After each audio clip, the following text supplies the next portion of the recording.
Welcome to today's episode, brought to you by the Women in Medicine Summit, a transformational CME conference happening September 13th to 14th at the Drake Hotel in Chicago.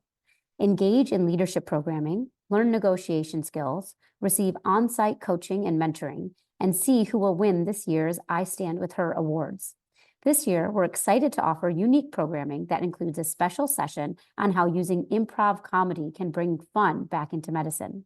We also have financial sessions tailored to help you navigate the complexities of personal and professional finances. Discover ways to advance into leadership roles, combat burnout, and either reignite your love for your current role or find joy in a new career path. Don't forget our Friday evening gala, a highlight this year you definitely won't want to miss. Register now at womeninmedicinesummit.org and be part of the movement that is shaping the future of healthcare. Join us to network, learn, and celebrate the power of women in medicine. Welcome to the Revitalizing Doctor podcast. We interview trailblazers in medicine that embody the Revitalize Women vision to empower women to innovate and influence medicine, to value authenticity, respect, and work-life harmony.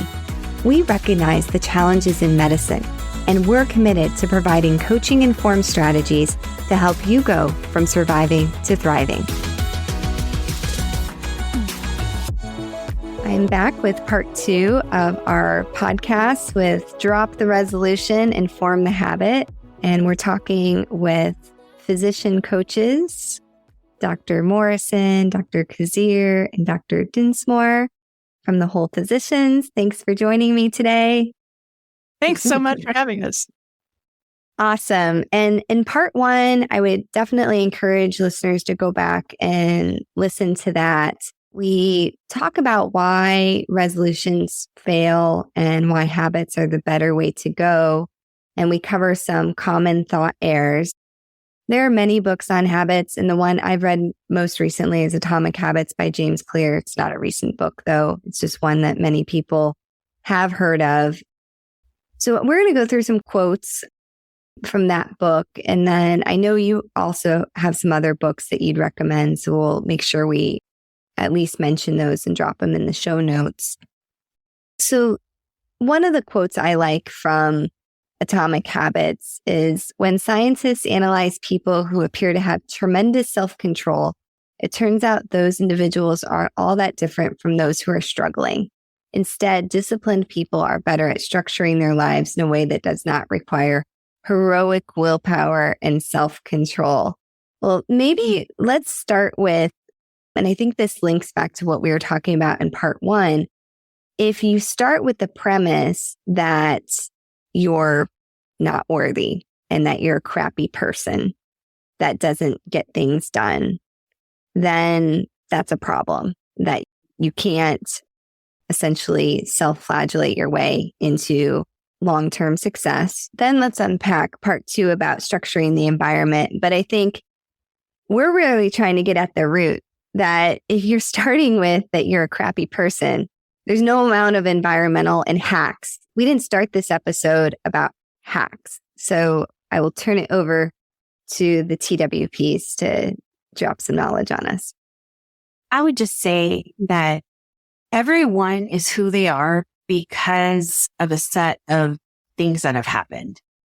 There are very good reasons for why people behave the way they behave, including ourselves. And so if we have habits that we don't like, it does not serve us to hate on ourselves without examining, like, what purpose is it serving? I'll give the example of, like, we're drinking 2 bottles of wine every night, and we just keep telling ourselves, like, if we are our own nag, we're going to want to drink more wine, not less. Mm-hmm. Like, if we don't look at ourselves and say, okay, look at all this stuff that's happening right now, and look at how clever you're being, trying to help yourself survive with this wine. You are being very clever. However, is this what we really want? And if not, let's figure out something together with ourselves in a loving way to choose a different coping mechanism. And we can back down off this very slowly and in a loving way and find ways to address what really is the underlying issue. Yeah. Is it Gabor Mate or Gabor Mate?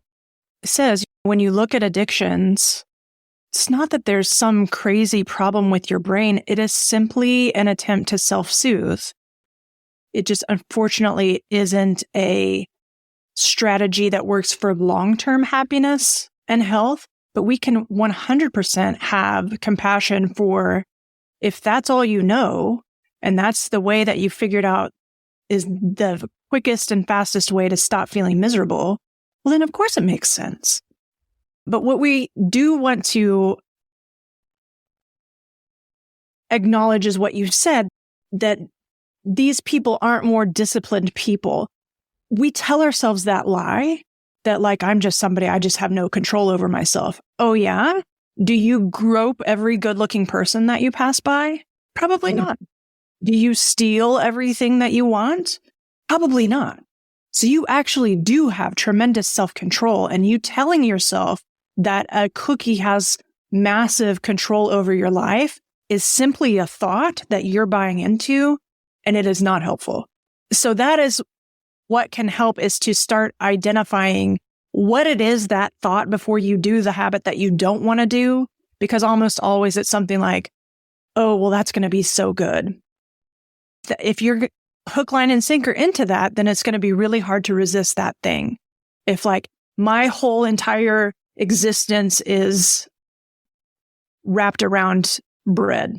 Okay, well, I mean, good luck giving up the bread then, if that's what you're going to continue to tell yourself. However, if on your tombstone you wanted to say, here lies Amanda, she sure did love a French loaf, then we can start reworking those thoughts. The other thing that was incredibly eye-opening to me is that when I'm intentional about my time and when I make decisions ahead of time, then it's so much easier than just relying on yourself to make the right decision. Because in the moment, and especially later on during the day, you have less energy for willpower. And once you're exhausted, then you're more in your primitive brain, which is motivated by seek pleasure, avoid pain, and use as little energy as possible. Seek pleasure. Go eat the cookies. Go drink the wine. You'll get a massive dopamine hit. It makes sense. Avoid pain. For sure, let's not go exercise, right? And then use as little energy as possible, cozying up on the couch and streaming Netflix is a natural tendency. You just have to recognize that and on purpose use the most intentional part of your brain, the prefrontal cortex, which means have a plan going into the day rather than just expecting yourself to make all the right decisions when you're not in your prefrontal cortex. Time blocking and deciding, like, for instance, if you're doing, if you want to stop overeating, then it really is going to be important to have some sort of at least rough framework of what you are going to say yes to and what you're going to say no to. Because in the moment, you will have a primitive brain override, and it's going to be real difficult to make those decisions in the moment. So what that would look like, if you are drinking 2 bottles of wine every night, you don't want to keep drinking 2 bottles of wine every night, you would start by saying, tomorrow, I'm going to drink 2 bottles of wine. You would not say, I'm going to drink 1 glass of wine. And like your brain is going to reject that. So you're going to say, tomorrow, I'm going to drink 2 bottles of wine, no more. And then the next day, you might back it down by 1 glass. I'm going to drink 1 3/4 bottles of wine. But you're going to practice keeping that promise to yourself in a way that you're planning ahead, but it's still doable because it's what you're already doing and you just can back it down slowly. Stay tuned. We'll be right back. Are you a physician mom with school-aged children feeling utterly exhausted? My friend Dr. Sheeta Shaffi invites you to take a little time this summer to join her in a small, intimate group for meaningful conversations. Dr. Shaffi is an emergency physician coach and mom to 8-year-old twins. She understands firsthand what you're going through. This isn't a pizza party or a yoga class. You'll meet for 2 one-hour sessions twice a month starting in July to help you move out of exhaustion, let go of mom guilt, and live a life you're not only proud of, but can truly enjoy. Connect with her on LinkedIn or Instagram at Sheeta Shafee to learn more. Sheeta is spelled Shideh, and Shafee is spelled Shafie. You can also check the show notes for a link so you can connect with her there as well. Yeah, it's just so much more important to have self-integrity instead of continually to prove to yourself that you can't trust yourself. Just echoing that sometimes, and these aren't really thought errors, but we bring a lot of drama into this situation. And yes, self-sabotage, but the drama around our thoughts with this. Like some of our clients, like, I'll never, like, I always fall off the wagon, or I always fail at this, or I've tried to lose weight for 20 years and I've never been successful. There's just so much drama that we relive. Like yesterday was yesterday. This is a habit you've brought to this situation today, and you need to look forward. So that identity was in the past. You're now identifying as someone who wants to blank, right? So we start making our thoughts frame around going forward. Drop the drama and let's make small steps let's make progress, right? And we're not identifying with that failure or that personality of the past, right? That was another thing that we constantly see. We bring it in ourselves, all the drama. And the second part to that is when we are trying to start to make a habit, just like Laura said, you say, I'm going to do this, and that self-integrity is important. But one of the biggest excuses I think everyone can relate is, I don't even have time. Like that was my excuse. I don't have time to, I don't even have time to do the work or do the intentionality for the thing. Okay. Then you're in a position where you're saying, I have to lose weight, or I have to change this. But then your thought is, I don't have time for this, right? And so it's really getting to the point where I don't have time for this is a very common excuse we get. Okay, so wait, and either wait until you are ready, like you can get your thought around this, you're reframing your thoughts and you're ready to do the work, or you decide that, okay, that's not working for me anymore. So today, I don't have time is not going to be in my vocab anymore because it's this important. And you have to decide. So it is that self-integrity, but it's really examining where that's coming from. I don't have time. Okay, that's perfectly fine.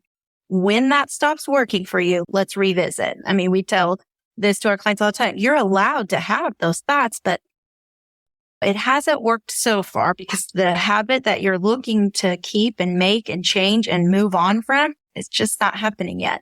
And not having enough time is one of those things that contributes to the self-sabotage. Yeah. And just watch what you're programming yourself with. I don't have enough time. That is not a motivating statement to find the time. You will never find the time if you don't start somewhere. And number 2, don't have time for what? A 2-hour elite athlete workout? Or you're saying you're not counting anything. That's that all or nothing thinking that trips so many of us up. There are 4-minute Tabatas that are on TikTok, for example, where you just literally do 4 minutes. Are you telling me that there's not even 4 minutes? You can't run in place 1 minute. And that's what we're saying, like to establish an identity as an exerciser, it could mean that you jog in place 1 minute, right? I don't have time for what? Going from 0 to 1,000? Yeah, I agree. That's going to be super tough. Right. And giving yourself credit for what you do. So like mine was as easy as saying, okay, when I work on shift, I looked at my watch and I do 12,000 steps, right? But there was a goal I had. And so I just said, okay, I'm going to shoot for 14,000 steps on my work shift days. And then just make sure I get at least 7,000 steps on my non-work days, right? I identify as a walker. I'm getting steps in. I joke a lot. I'm getting my steps in, So that was that tiny, I integrated it already into what I do. I have shifts 2-3 times a week. And when I'm not on shift, then I'm just mindful of getting up. I'm going to go take out the trash, come back, then get the boxes, go take those out and come back, whatever it is. But I already identified where, and I could just incorporate it with things I already do. And number 2, I gave myself credit. So I got 13,500 on a shift.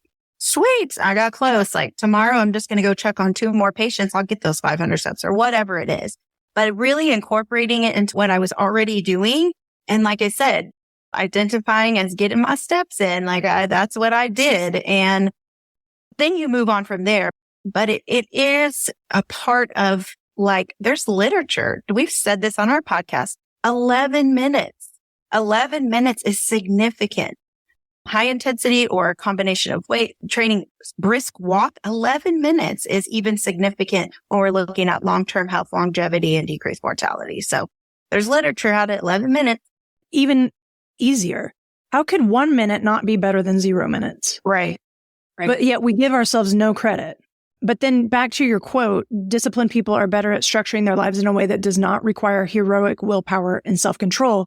One of the examples in the book is the lady realized that it might just be putting your exercise clothes on or hailing the cab. As long as she could make herself hail the cab, she knew that she was going to the workout facility and would get it done. So really her only decision that day was to hail the cab. Or maybe you lay your exercise clothes out. If you tend to just lounge around in your pajamas for the first 5 hours of the day, maybe it's as easy as setting the clothes out right next to your bed so that you go ahead and have the inertia behind you to go ahead and do the thing that you want to do.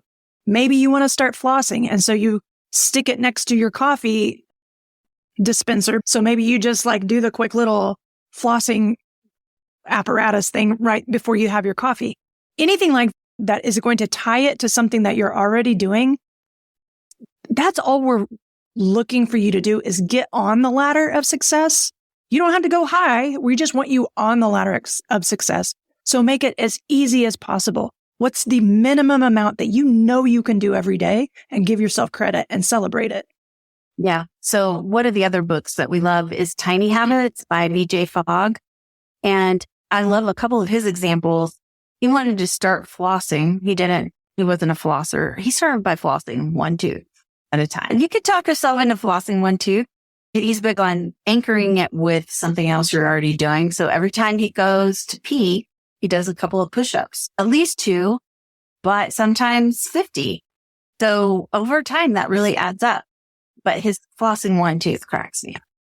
This is something that I've been thinking about a lot recently, and I just want to get your advice on this. I finished reading a book called The Perfectionist's Guide to Losing Control, and she talks about a flavor of perfectionism is process perfectionism. So it's not only that I do the right thing eventually, everything leading up to that needed to be right, including my thoughts. And so I sometimes, even if I end up making the right choice, I'm mad, sad, frustrated, shaming myself that I had the thought that I just wanted to sit and watch Netflix. Well, wow, what a lazy thing. Even if I didn't do it, that's a lazy person's thought. Do you guys see this with your clients, or does that resonate at all? And what's your advice for getting tripped up about, I still have these bad thoughts? I mean, part of it is just gonna be, we have to go accept ourselves as the human beings that we are. And our brains are going to do random things. And the sooner we accept the humanity, the more successful we actually are at achieving our goals. Because when we're constantly shaming ourselves, it sends us in the opposite direction. And what is it underneath all of that? What are we so afraid of? What is going to go so wrong if we do think something different, or if our process isn't perfect? What if we don't even achieve our goal? What is it that we're really afraid of? And if we get down to it, a lot of times we're afraid of being cast out. We're afraid of being rejected by others. And This is our primitive brain acting up. Back a long time ago, getting cast out meant you were going to die. And that is really what our primitive brain is doing a lot of the time, trying to keep us alive. And it doesn't make sense in modern society. We are not going to die.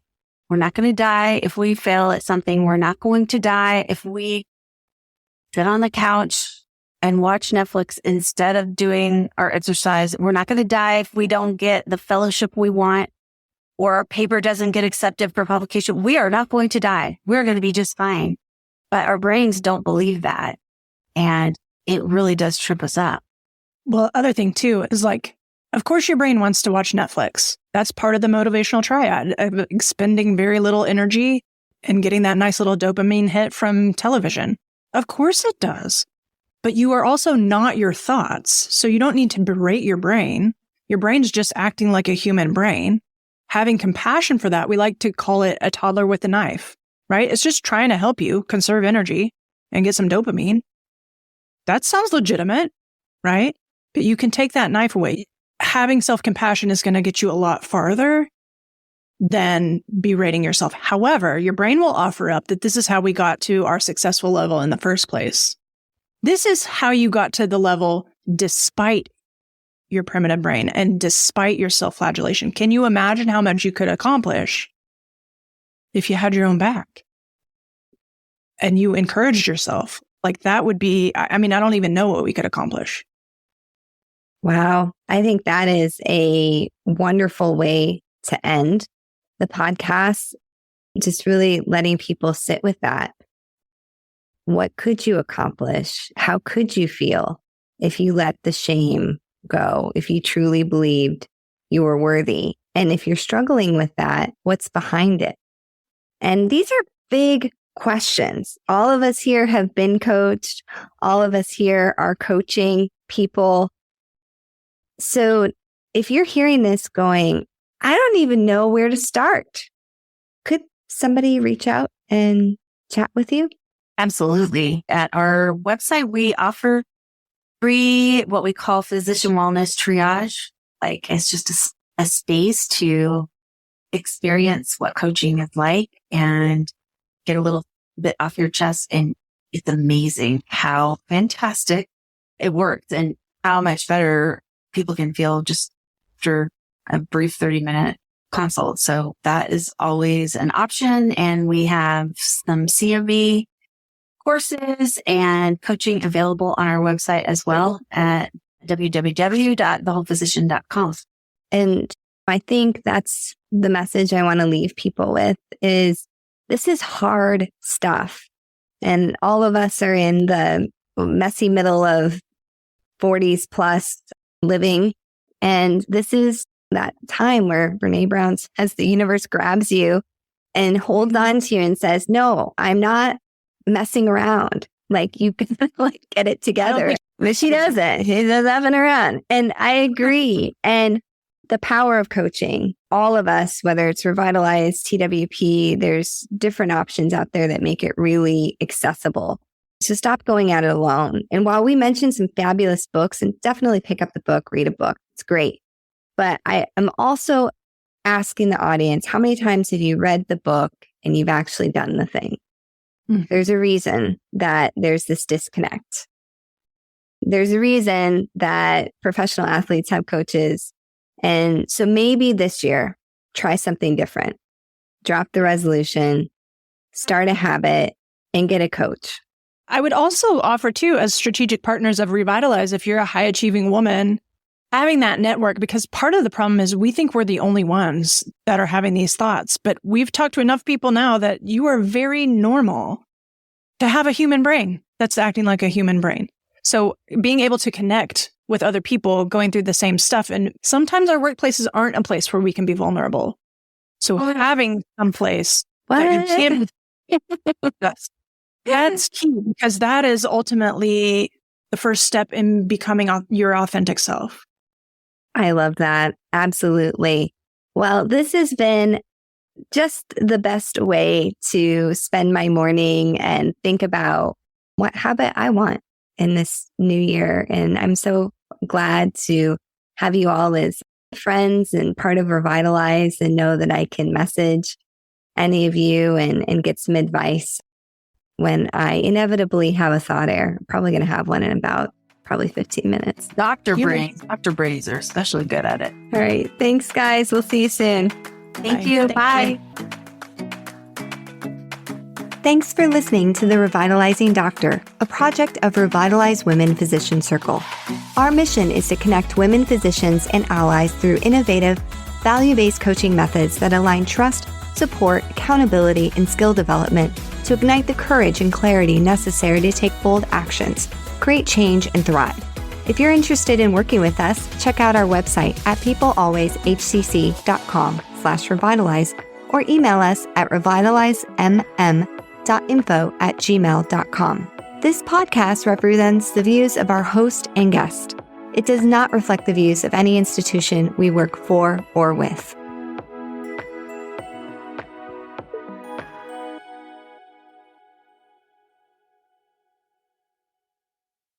Hi, it's Dr. Risa E. Lewis, dropping in to tell you about a book that Dr. Adara Landry and I wrote. It's called Microskills, Small Actions, Big Impact. It's a business self-help book coming in 2024 by HarperCollins. Pre-order now. Microskills, Small Actions, Big Impact, wherever you buy your books.